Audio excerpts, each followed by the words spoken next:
Então vamos lá. Mais uma vez, boa noite, sejam bem-vindos. É, A gente vai começar a trabalhar o conteúdo hoje sobre teoria geral do direito. Como eu comentei com os senhores, eu vou fazer essa aula introdutória e no nosso próximo encontro decidirei se nós falaremos primeiro sobre história do direito, para depois falarmos sobre a teoria geral, mas acho importante nós trabalharmos com o conteúdo desse material inicialmente como uma primeira aula. E aí nós vamos intercalando um pouquinho de história, um pouquinho de teoria geral, até para tornar o nosso bate-papo mais dinâmico.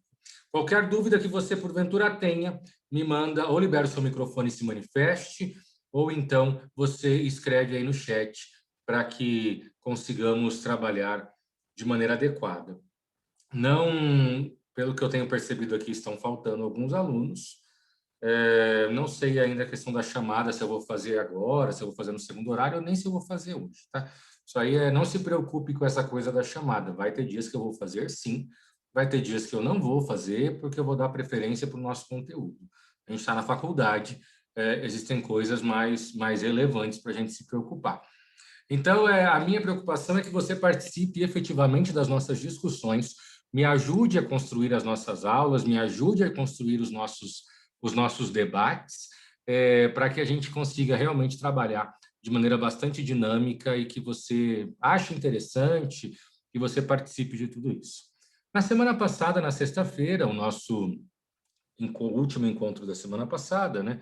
Se a gente for parar para pensar, foi o primeiro encontro em que efetivamente eu falei, porque na segunda-feira da semana passada o professor Paulo acabou fazendo uso da nossa aula. Eu terminei, né, a nossa aula perguntando aos senhores o que vocês entendem por direito, como vocês enxergam o direito, de que maneira ele aparece para vocês, e qual é a impressão que vocês têm quando param para pensar nessa área do conhecimento, né? Vocês fizeram uma escolha profissional e essa escolha trouxe vocês até a graduação, a faculdade de Direito, e isso inevitavelmente coloca todos nós, estudantes do direito, pois me insiro nessa categoria de eterno estudante do direito, como seres pensantes, ou pelo menos deveríamos nos colocar como seres pensantes diante de todos os acontecimentos da sociedade.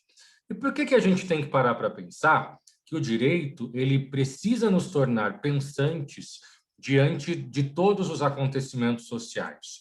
Porque quando eu entendo o próprio conceito do direito, ele me faz perceber essa relação, esse link entre a sociedade e a sua própria regulamentação, né? Então, nós temos aqui um primeiro momento do nosso material em que nós temos uma afirmação que diz: o direito se propõe ao estudo do dever ser social. O que isso significa? Quando nós analisamos as áreas de conhecimento, principalmente na seara das ciências humanas ou na seara das ciências sociais aplicadas, e por que eu estou me referindo a esses dois mundos? Porque você vai ter instituições classificando o direito dentro das ciências humanas e você encontrará algumas instituições classificando o direito dentro das ciências sociais aplicadas. Nós temos essa dupla possibilidade. Mas, ao analisar as ciências humanas ou as ciências sociais aplicadas, nós temos dois tipos de áreas em que os setores de conhecimento se encaixam. Ou nós temos, vou anotar aqui no chat, você vai observar que durante as nossas aulas eu coloco algumas informações no chat, onde você acaba tendo ali a possibilidade de acrescentar no material, caso você tenha imprimido, ou até de anotar no seu caderno. Nós temos as chamadas ciências ontológicas e temos as chamadas ciências deontológicas. Então, ao analisar essas áreas do conhecimento humano que se dedicam ao estudo das pessoas e da sua existência em um determinado lugar, nós temos ali as ciências ontológicas e também as ciências deontológicas.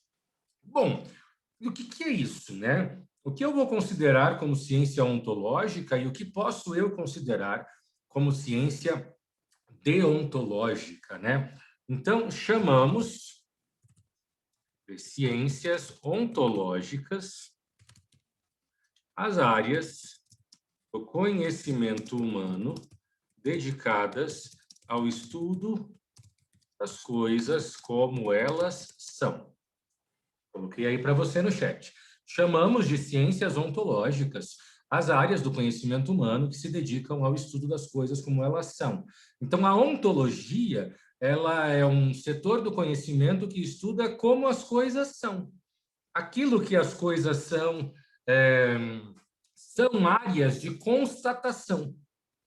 Então, são áreas de constatação. Então, eu verifico o ser das coisas. Então, quando eu paro para pensar na história de maneira geral, né, é claro que a gente consegue verificar ali algumas áreas da história que fogem um pouco dessa divisão tão certinha, né? As coisas não são tão preto no branco, né? Existem infinitos tons de cinza em torno de todas as verdades que são construídas. Isso não é diferente na classificação da história. Mas, de maneira geral, a história ela se dedica a estudar e verificar as coisas da maneira como elas aconteceram. Então, eu tenho uma área do conhecimento humano dedicado ao estudo das coisas como elas são, né? Então, o ponto, né, um dos pontos mais conhecidos da história enquanto ciência humana, de conhecimento humano, é o estudo das coisas como elas aconteceram, né, ao longo dos anos, ao longo de inúmeros acontecimentos, enfim. É uma forma de constatar. Então, se eu estudo a independência do Brasil, 1822, e todos os movimentos anteriores à própria ideia de independência, como Inconfidência Mineira, eu tenho uma revolução ocorrida em Pernambuco, muito próxima até o movimento da independência. Aí acontece a independência, anos após eu tenho a Revolução Farroupilha. Nós temos uma realidade histórica de muita inconstância política, social, ou eu até poderia falar de muita efervescência, não é mesmo? Nós não tivemos grandes momentos pacíficos. Pacíficos não no sentido de guerra, não é nesse sentido, mas de tranquilidade. Se a gente para observar vários acontecimentos históricos no nosso país, a gente percebe que nós temos momentos, nós temos uma história cíclica, porque ela se repete de tempos em tempos, e ao mesmo tempo que ela se repete de tempos em tempos, parece que o fundamento é sempre o mesmo. Já parou para pensar nisso? Então, hoje, não diferente das inúmeras outras aulas que nós teremos, meus caros, nós faremos um grande bate-papo.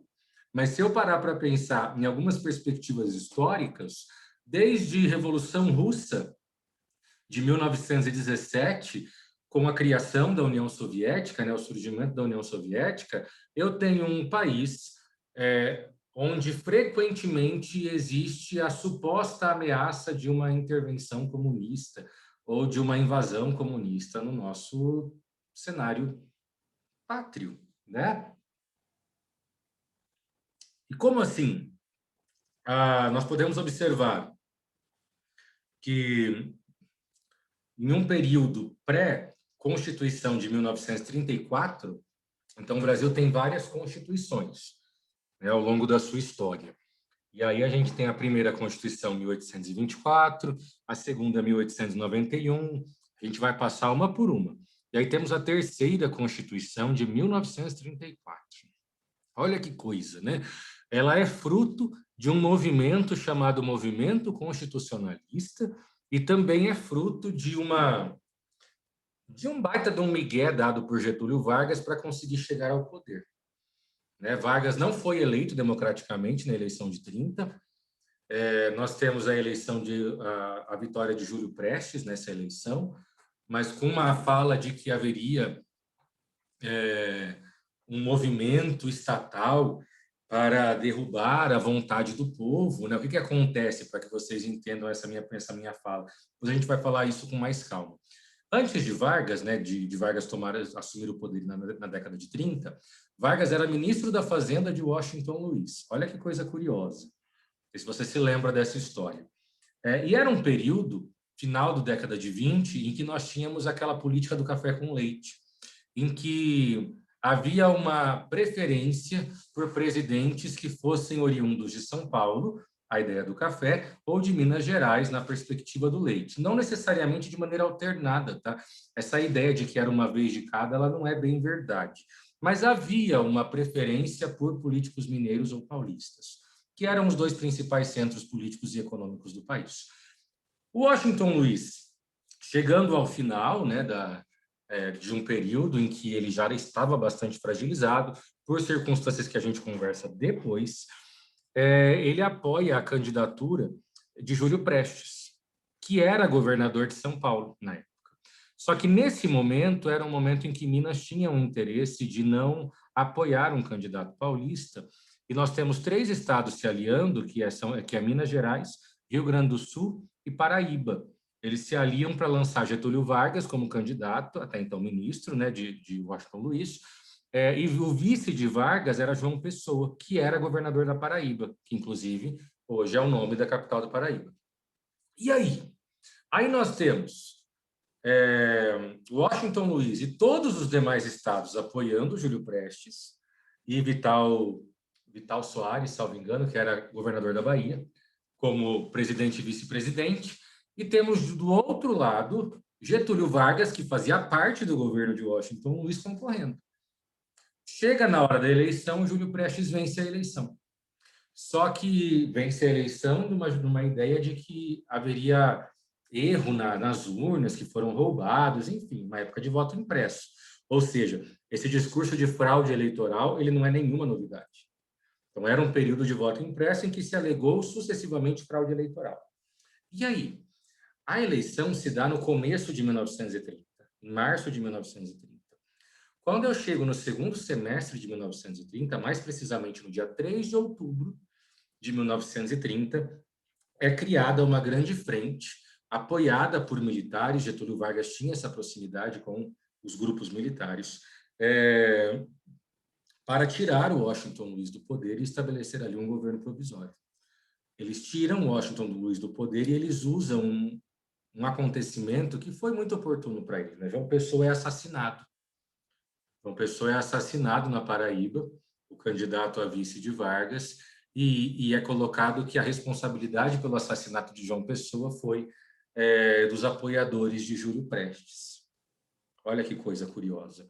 E isso fomenta aquela ideia, e nós temos, por conta de várias outras situações, o Washington Luiz deposto por força dos militares. Ele sai do Palácio do Catete preso e vai para o Forte de Copacabana. Na época, a capital do Brasil ficava no Rio de Janeiro, e aí fica sem ninguém para governar. Né, na época de Washington Luiz, os militares colocam Getúlio como responsável por esse governo provisório. No dia 3 de novembro, exatamente um mês depois disso acontecer, Getúlio Vargas é empossado como novo presidente do Brasil, sem ter sido eleito para isso. E aí assume o poder na década de 30. Mas o cara, ele é tão genial que ele vai colocando ali, ele vai centralizando o poder, tirando o poder dos estados, ele limita partido político, começa a fazer várias coisas. Só que ele percebe que ele está perdendo forças. Então, o que ele faz? Olha a sacada do cara. Bom, estamos chegando perto de 34. As lideranças dos estados, de maneira geral, os coronéis dos estados, eles não estão nem um pouco felizes comigo. Essa era a visão de Getúlio. O que eu faço? Vamos lançar uma revolução constitucionalista, ou melhor dizendo, um movimento constitucionalista, dizendo que nós precisamos criar uma nova Constituição. Utilizamos como justificativa para essa nova Constituição uma nova realidade. A Constituição anterior era de 1891, criada a partir do momento que se instaura a República no Brasil. A República é de 1889, sendo necessário, então, a produção de uma Constituição republicana. Antes tínhamos o Império no nosso país. E aí? Como que isso funciona?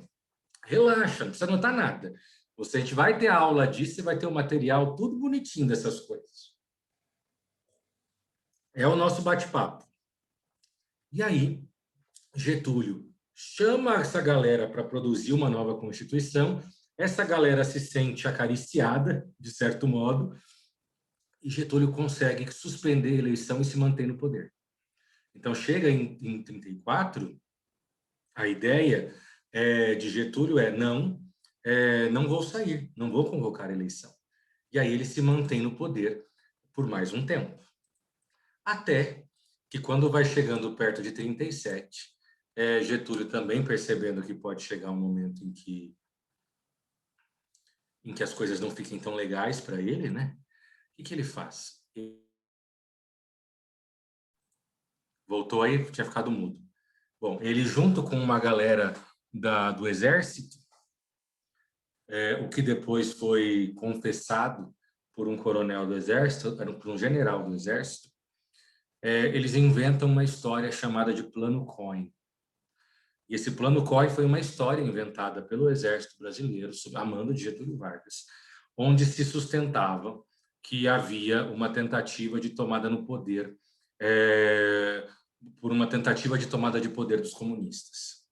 O Plano Cohen nunca existiu, na verdade ele foi completamente forjado.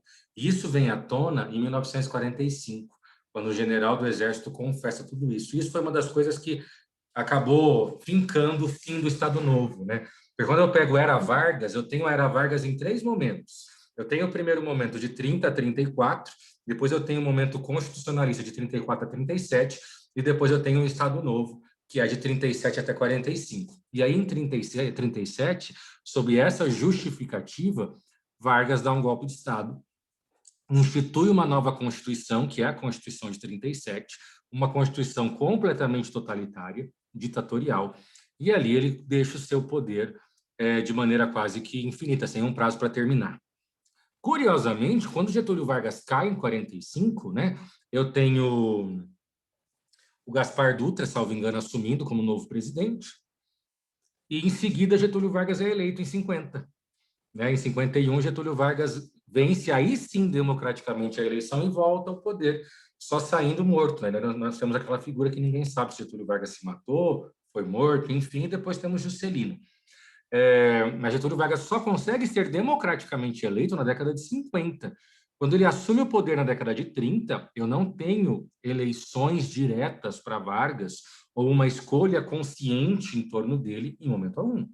Eu tenho só um cara genial que consegue ali exercer o seu poder. A Giovana colocou uma pergunta aqui muito bacana, que é: o voto feminino, ele foi instaurado em 32 ou depois da formação da Constituição em 34? Giovana, essa tua pergunta é muito pertinente, porque você vai encontrar pessoas sustentando que ele se deu em 32 e você vai encontrar pessoas dizendo que ele se deu a partir de 34. Qual é a informação mais correta?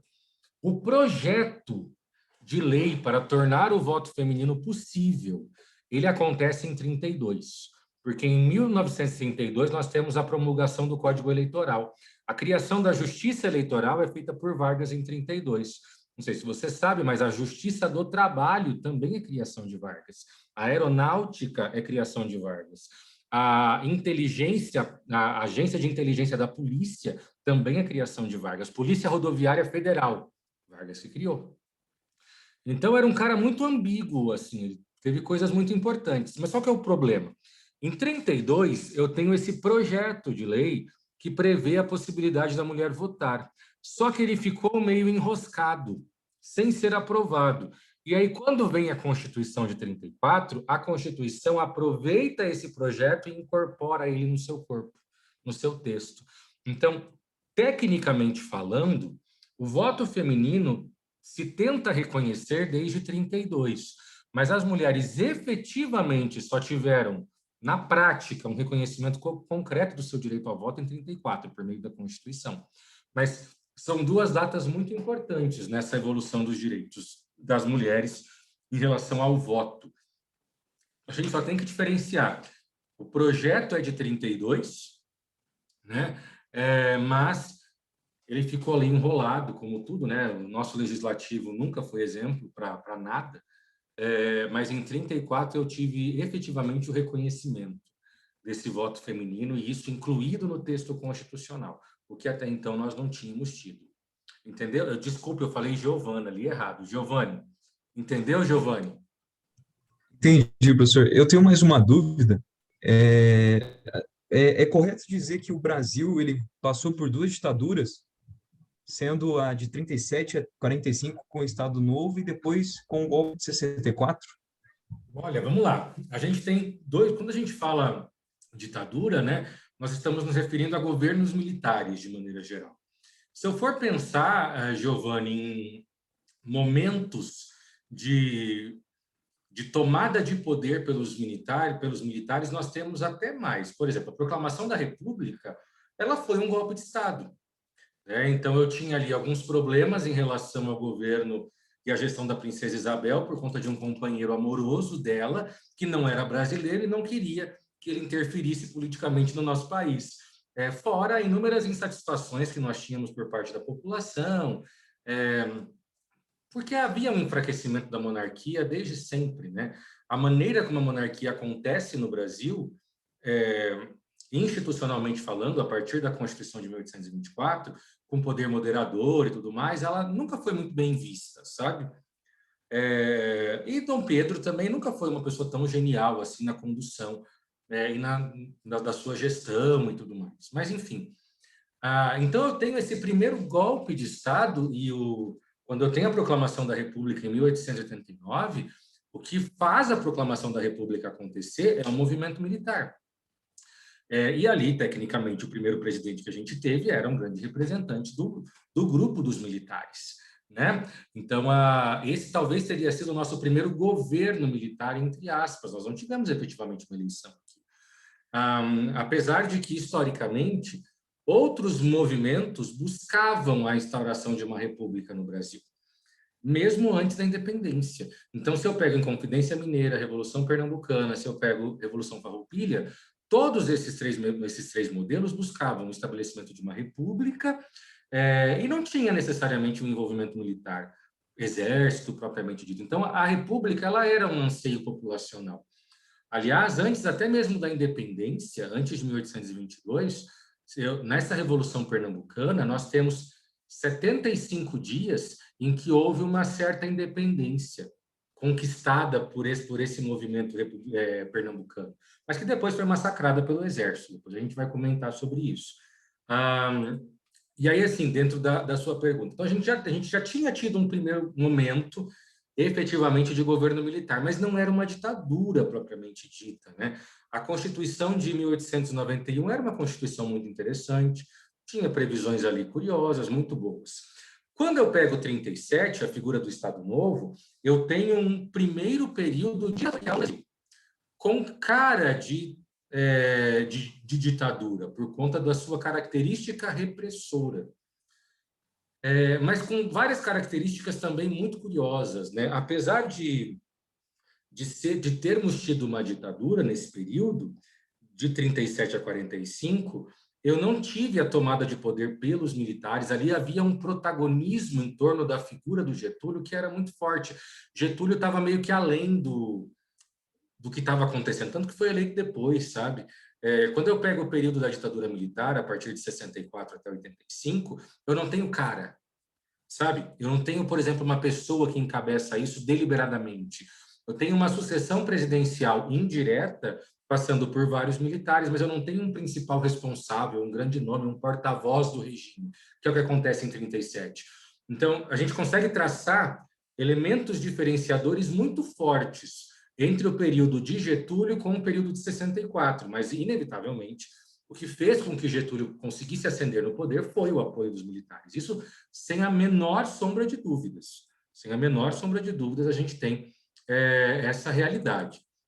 Mas circunstâncias muito diferentes. A gente parar para pensar, até mesmo na maneira como Getúlio conduziu algumas coisas. Ao observarmos a Constituição de 37, chamada de Apolaca, por que o apelido da Constituição de 37 foi Apolaca? Porque ela foi inspirada flagrantemente na Constituição polonesa e também na Constituição italiana, que era uma Constituição criada à luz do regime fascista de Benito Mussolini. Então, nós tínhamos um regime repressor e ditatorial que se aproximava e conversava muito com o regime de Mussolini, menos, mas também conversava com o regime de Hitler, tanto que enviou inúmeros presos políticos para morrer em câmara de gás. Se eu pego Olga Benário, ela é morta nesse momento, nesse contexto.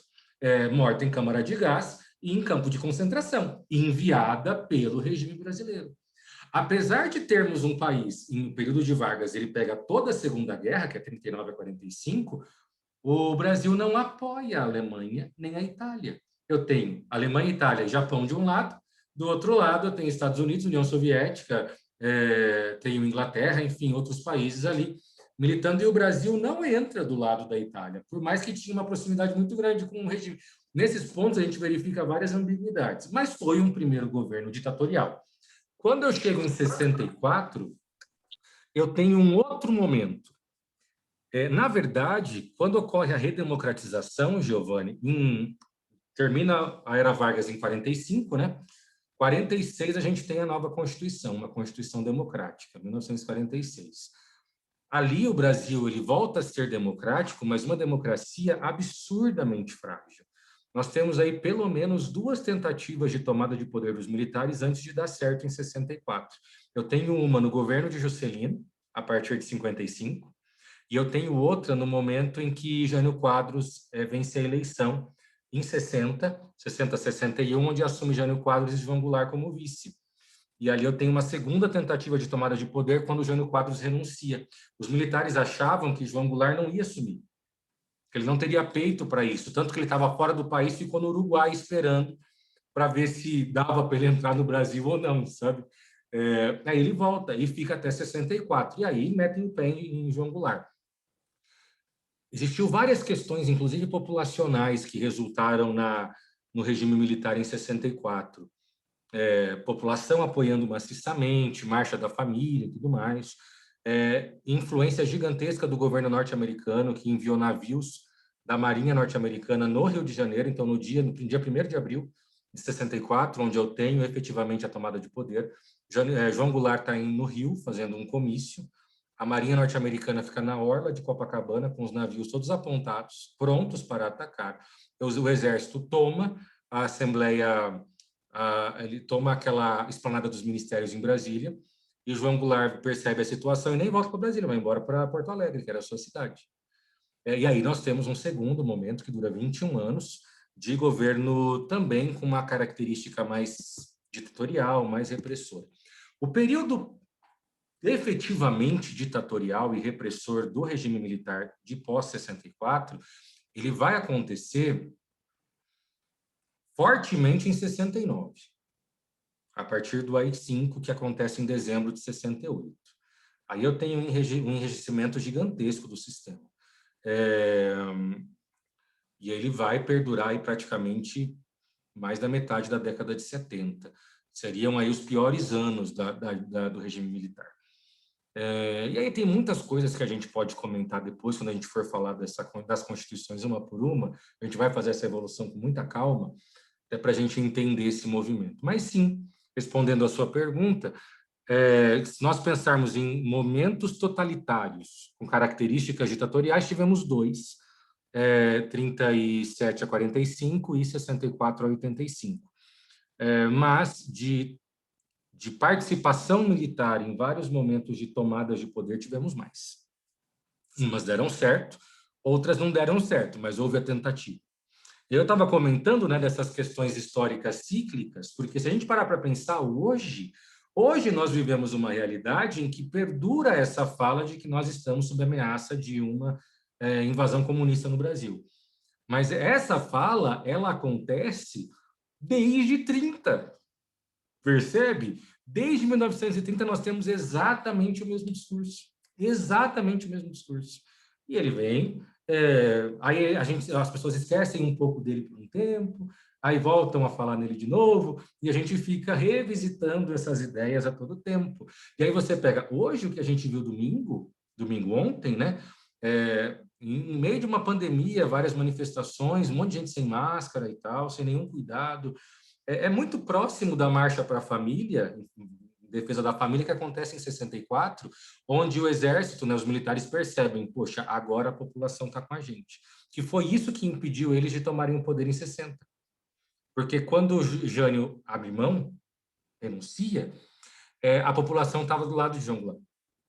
Então, João Goulart só voltou para o Brasil porque ele percebe que a população queria ele. Porque ele era um candidato de muito apelo populacional. Ele era a favor de reforma agrária, tinha vários discursos que causavam ojeriza à elite por acharem que ele era tudo de que de ruim pudesse acontecer. Mas na época ele tinha apoio, ele perde o apoio ao longo dos anos. E isso faz com que se perceba que a população já estava insatisfeita. Hoje a gente pode falar que estamos em um caminho muito próximo desse tipo de discussão, né? Em que temos uma população insatisfeita com inúmeras coisas. E é fato, né? Não está legal a maneira como o país se encontra e a população está insatisfeita. O problema é a gente chegar num consenso de qual seria o caminho melhor para construirmos um país melhor, sabe? Mas vejo que a gente tem, de maneira geral, muita dificuldade em identificar um caminho. Talvez porque nós tenhamos, historicamente, o costume de sempre buscar soluções em terceiros e não assumirmos a responsabilidade sobre nós por nada. Então, eu quero sempre alguém que me salve. Eu quero ser sempre a Lois Lane e quero que venha um super-herói do nada e faça mágica na minha sociedade. E é uma população que não toma consciência sobre as suas ações básicas, que agora, no meio de março, até o dia 31, vai dar jeito de pagar menos imposto de renda sonegando. Então, acaba sendo uma situação muito, muito complicada quando nós pensamos nessas complexidades sociais. Mas falei muita coisa para te responder sua pergunta, mas entendeu a pegada? Beleza? Entendi, professor. Meus queridos, menos de um minuto, vou despencar aqui. Já voltamos.